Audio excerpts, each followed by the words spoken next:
All right, let's dive right in. Today, we are tackling one of the most fundamental ideas in all of finance, options. And specifically, we're going to unravel the crucial difference between having the right to do something and having the obligation to do it. I want you to think about that for a second. Have you ever paid a little extra just for the choice itself?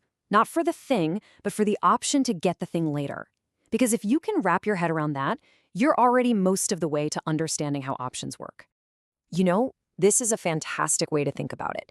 Imagine you pay a car dealer $100 to hold a specific car for you for a week at today's price.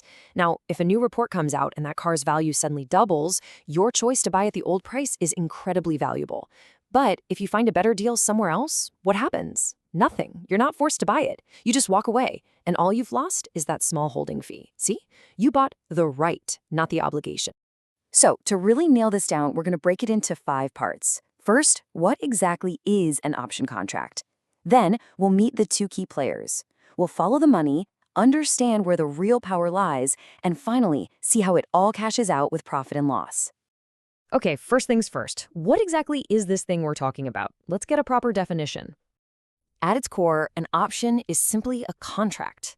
But those magic words are right there in the middle, right but not the obligation. The person who buys this contract is literally buying choice.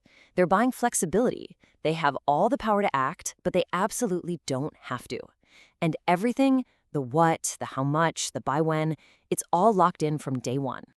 Of course, for any contract to exist, you need 2 sides. In the options world, it's a buyer and a seller. But they have some more specific and, frankly, cooler names. On one side, you have the buyer. We call them the holder, because they hold the contract. They're long the option. And on the other side, you've got the seller, who we call the writer, because they literally write or create the contract to sell it. They're short the option. Holder and writer, those are our 2 main characters. So the holder is the one who's looking for that flexibility, that choice. They pay money, we'll get to that in a second, to get their hands on a very specific right. Maybe they think a stock is about to take off, and they want to lock in a low price to buy it later. And then you've got the flip side of that coin, the writer. This is the person who sells that right to the holder. And in exchange for getting some cash up front, they accept an obligation.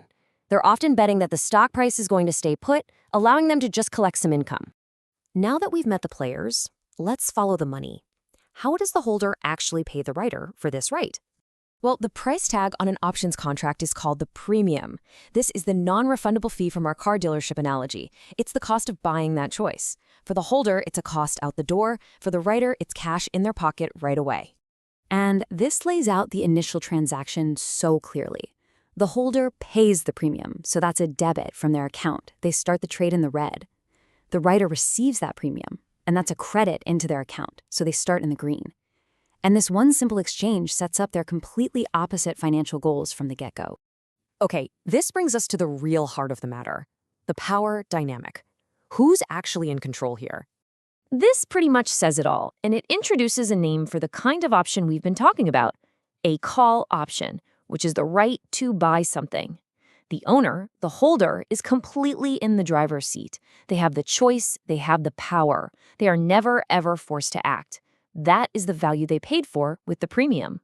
So how does this power actually get used? Well, if things go their way, the holder can choose to exercise their right. They just tell their broker, I want to do it. That kicks off a chain reaction where eventually some random writer out there gets assigned the obligation. And at that exact moment, the writer's potential duty becomes a very real one.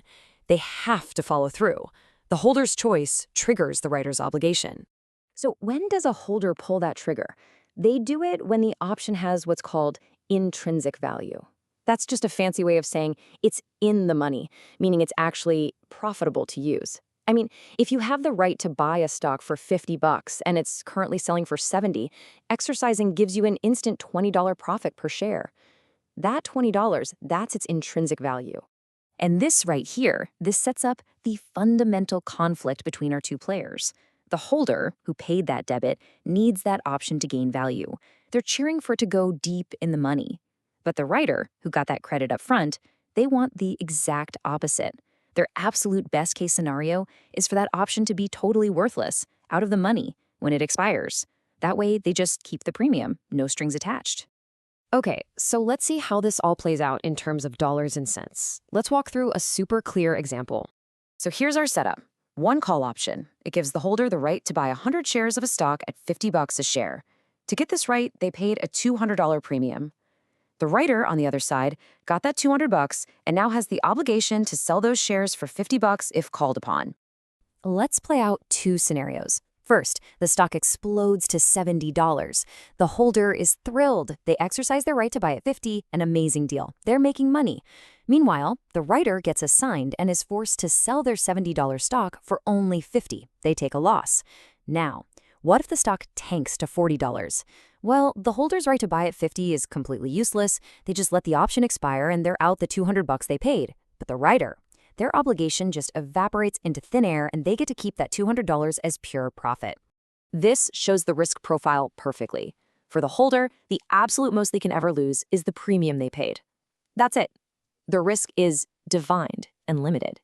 And for the writer, the absolute most they can ever make is that very same premium. Their potential gain is capped. It's a perfectly symmetrical trade of risk and reward. So let's wrap this all up. Every single option has two sides, a holder and a writer. The holder pays a debit to gain a right, the power of choice. The writer collects a credit to accept an obligation, a duty they have to fulfill.